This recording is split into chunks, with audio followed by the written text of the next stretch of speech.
Hi friends, today evening potato cheese ball எப்படி செய்யலாம் பார்க்கலாம் வாங்க.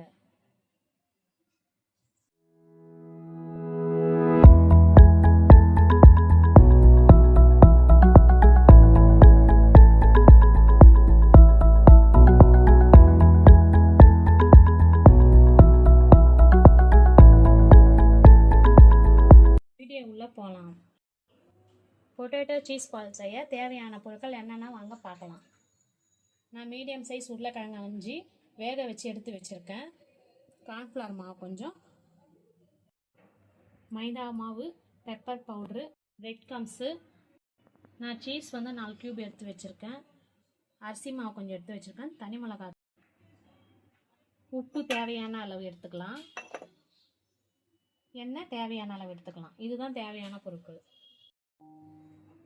வாங்க எப்படி செய்யலான்னு வீடியோவில் போய் பார்க்கலாம்.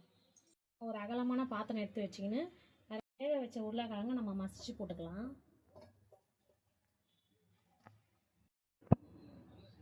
இப்போ நான் நல்லா உருளைக்கிழங்கு மசிச்சு எடுத்து வச்சிங்கன்னா இப்போ இதில் வந்து அரிசி மாவு இதில் போட்டுக்கிறேன். பிரெட் கம்ஸ் வந்து கொஞ்சம் ஆட் பண்ணிக்கிறேன். இதுலேருந்து எடுத்து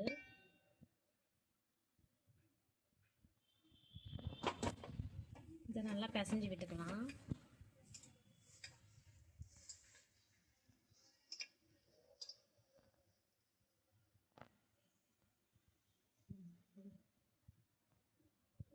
கொஞ்சம் மிளகுத்தூள் கொஞ்சம் போட்டுக்கிறேன்.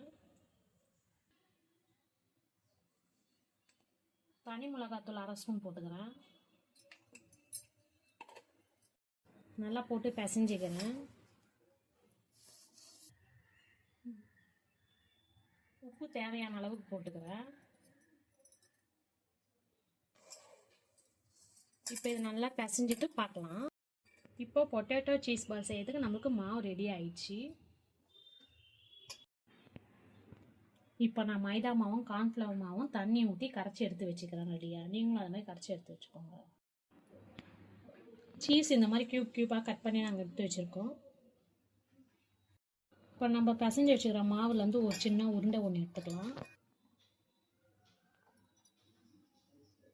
தட்டிட்டு இந்த சீஸ் எடுத்து இப்படி நடுவில் வச்சுடுங்க. நடுவில் வச்சுட்டு இப்படி உருட்டிடுங்க. இதே மாதிரி நம்ம உருட்டிட்டு எப்படி ஃப்ரை பண்ணலான்னு பார்க்கலாம் வாங்க. இப்போ நம்ம உருட்டி எல்லாம் எடுத்து வச்சுக்கணும். இப்போ வந்து உருட்டினதை நம்ம இந்த மாவில் டிப் பண்ணி ரெட் கம்ஸில் நல்லா புரட்டி போட்டுட்டு இதில் எடுத்து வச்சுட்டு பார்க்கலாம். உருட்டின மாவை இதில் போட்டுடலாம். போட்டு டிப் பண்ணிவிட்டு ரெட் கம்ஸில் போட்டுடலாம். போட்டு நல்லா கோட்டிங் கொடுத்துட்டு தனியாக வச்சுக்கலாம். இதே மாதிரி எல்லாம் பண்ணிவிட்டு வாங்க பார்க்கலாம். இப்போ இந்த மாதிரி நாங்கள் மாவெல்லாம் போட்டு உருட்டி எடுத்து வச்சுக்கணும். வாங்க எப்படி ஃப்ரை பண்ணலான்னு பார்க்கலாம். இப்போ நம்ம ஸ்டவ் ஆன் பண்ணிட்டு கடாய் காஞ்சிச்சு. இப்போ நம்ம எண்ணெய் ஊற்றிக்கலாம் தேவையான அளவு.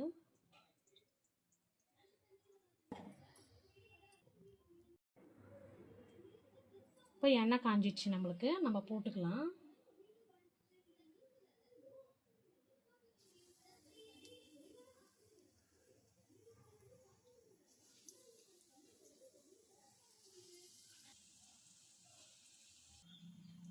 இது கொஞ்சம் நல்லா ஃப்ரை ஆகணும். ஒரு 5 நிமிஷம் கழிச்சு பார்க்கலாம். இப்போ ஒரு 5 நிமிஷம் ஆயிடுச்சு. நம்ம திருப்பி போட்டுக்கலாம்.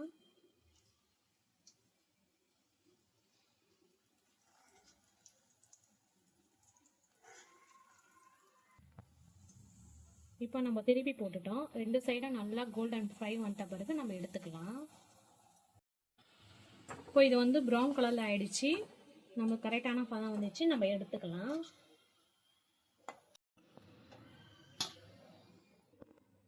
இதே மாதிரி எல்லாமே போட்டு நம்ம ஃப்ரை பண்ணி எடுத்து வச்சு பார்க்கலாம்.